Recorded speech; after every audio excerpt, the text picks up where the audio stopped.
थिस्सलुनीके में कहते जब पहली कलीसिया स्थापित की प्रेरित पौलुस ने, तो वहां के यहूदी यूनानी लोग जो अल्प विश्वासी, जो प्रभु में नहीं थे, जो सही रीति से मानते नहीं थे, प्रभु यीशु पर विश्वास नहीं करते थे,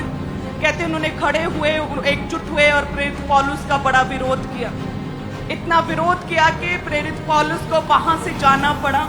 और कहते वहां पर एक व्यक्ति था, एक आम साधारण नया विश्वासी, जिसका नाम था यासोन जेसन।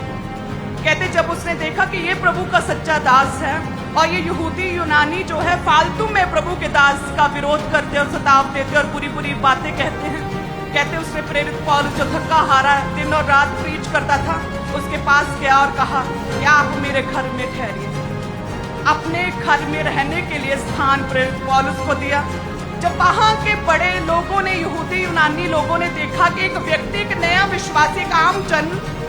अपना घर रहने के लिए प्रेरित पौलुस को दे दिया, तो कहते उस आम विश्वासी को घर से घसीट कर लेकर आए कि तूने क्यों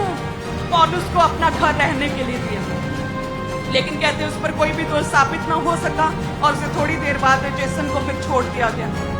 लेकिन देखिए उसका हियाब, उसकी दिलेरी,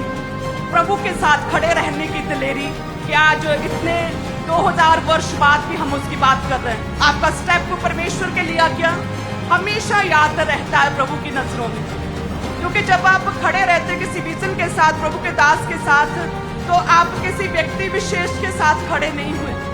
आप परमेश्वर के उस विजन, उस दर्शन के साथ खड़े हुए जो परमेश्वर ने उस जन की लाइफ के लिए सोचा। आप जो भी प्रभु के लिए कुछ भी करते हैं, आप नए विश्वासी, आप पुराने विश्वासी, आप सच्चे दासों के लिए खड़े रहते हैं, स्ट्रॉन्ग पिलर बनते हैं, प्रभु आपको याद करते हैं। आपकी ऑफरिंग्स, आपकी भागीदारी,